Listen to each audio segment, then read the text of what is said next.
In the words of the incredible Oprah Winfrey, speaking your truth is the most powerful tool that we all have. The first time that I spoke my truth, that I shared my story, I was a junior in high school.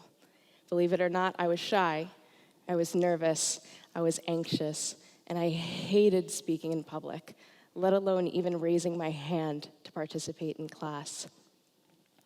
At the time, my school board of education dealt with this by cutting the arts programs. As a dancer since the age of 5, this was the first time in my life that I felt overwhelmingly passionate about an issue, passionate enough to speak up. I went to the Board of Education meeting, and when they called for public comments, I slowly stood up out of my seat with my sweaty palms and my shaky voice and my crumpled note cards, and I said, I have something to say. I told them how the dance classroom was the one place during the day where I felt whole, where I felt like myself, where I felt like I could express all of the words that I couldn't say on a daily basis.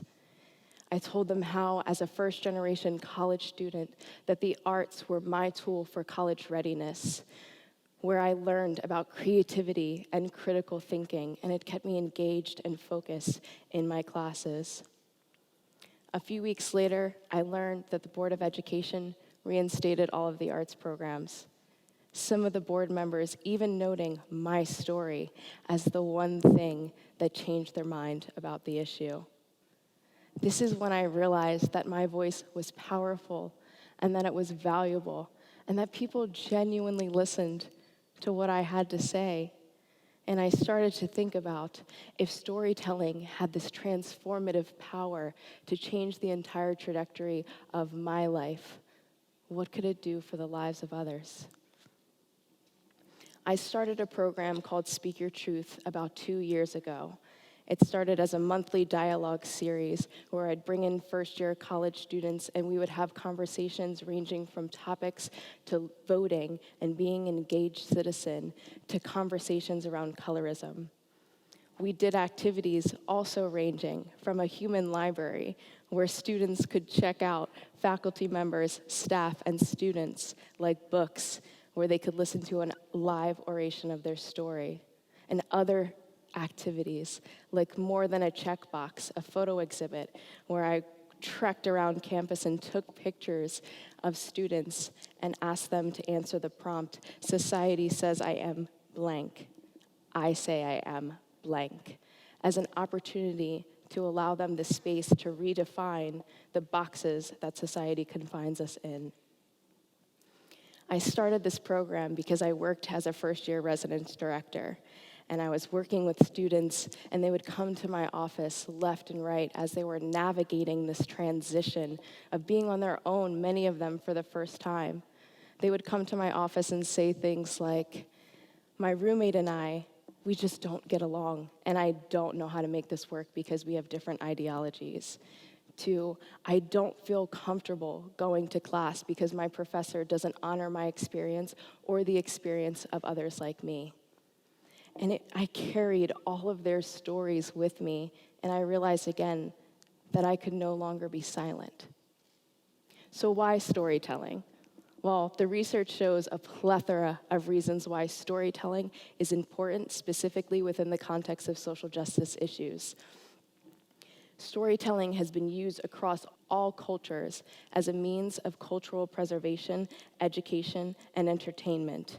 You think about the rich history of culture and the oral traditions that we pass on from generation to generation long before we could even express those stories through written text. We live in stories. If you're anything like me, the first thing I do when I wake up in the morning is I scroll through my Twitter feed. And I'm taking in stories. Even if you're trying to craft the perfect social media caption, you're putting your story out there to the world. Even in something as simple as our daily interactions, if somebody asks, how are you? You usually lead with some type of story. And lastly, stories have the power to uphold the status quo, but also the power to change it. Scholar Leanne Bell, in her research around storytelling for social justice, she talks about stock stories. Think about a stock photo where you don't know the background, the story behind the photo. This is what happens with stereotypes. We continue to perpetuate these same stories throughout society as a means of upholding and obtaining the structural and systemic barriers that confine and constrain marginalized groups. As the saying goes, he or she who holds the pen writes history. We have to start passing the pen to those whose voices, whose stories are not celebrated, highlighted, and amplified in society. Now, I don't want to just leave you with my own story or what the research says about storytelling, but I also want to leave you with ways in which this shows up in practice. My call to action to all of you is to critically reflect on the question, what's my story? But more importantly, how can I use that story and genuinely listen to the stories of others to make this a more just and equitable society? Here are a few ways. First, create a space of consciousness. Think about your own internal biases in the way that might color the way you interact with the world. For example, the first time I ever facilitated a Speak Your Truth workshop, mind you, I am still learning and I am still growing, as we all are. I asked the group a question: what's diversity? And one girl raised her hand and she said, well, this room is diverse to me. And I was taken aback because I thought to myself, this room is not diverse to me. Can you explain further? And so she told me the town that she grew up in was homogenous. Everyone looked the same, had the same ideologies, the same religion. And she said when she came to this space and started to have conversations with others, she realized that even amongst the similarities, that there were still so many unique differences. I now use that story and I keep it in my back pocket as a reflection as I'm working through these conversations with students. Second, be comfortable with the uncomfortable. Lean into silence. I hate silence. We all hate silence. Silence encourages us to sit and reflect about our shortcomings, our fears, our strengths, our weaknesses, our anxieties. That's scary. Human nature is to fear the unknown. For example, I was facilitating another Speak Your Truth workshop, and in the workshop, I was educating students about, again, the meaning of diversity using something fun, cupcakes.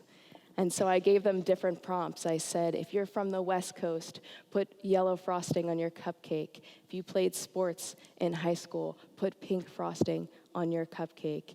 If you're an international affairs major, put blue sprinkles on your cupcake. And as we continued throughout the conversation, I got more and more challenging to have the conversation using these prompts. And the last one I said was, if you've ever been called a racial slur, put purple frosting on your cupcake. And the room grew silent. That was uncomfortable for me. So instead of backing away from the silence, I leaned into it and I asked, why did it become silent? And the students gave me a wide variety of answers, and one student saying, I never had to think about something like that before. Lastly, challenge ideas, not individuals. We are all still learning, we are still growing, and it's so hard as individuals to separate ourselves from our experiences. Our experiences shape who we are, the way that we interact with each other and the world, and it shapes our hopes and dreams for the future. For example, I was teaching a class to high school students about social change and leadership.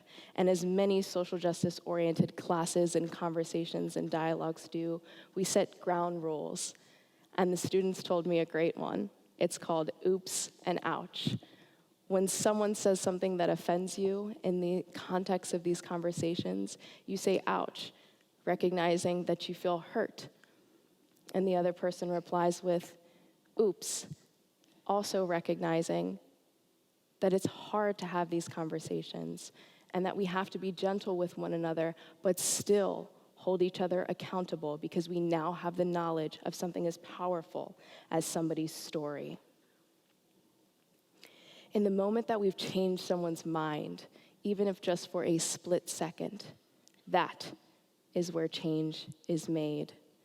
The person will think about your story and they'll keep it in their back pocket, and they'll be reminded of your face, of your story, of your experience when they reach some type of situation, and they might be moved to react or think differently about that situation the next time. We all have truths uncovered inside each and every one of us. We think that change has to be this large, grand, wide-scale, sweeping occurrence. But the reality is that it's the transformation of the mind and the heart of one person that changes everything. Thank you.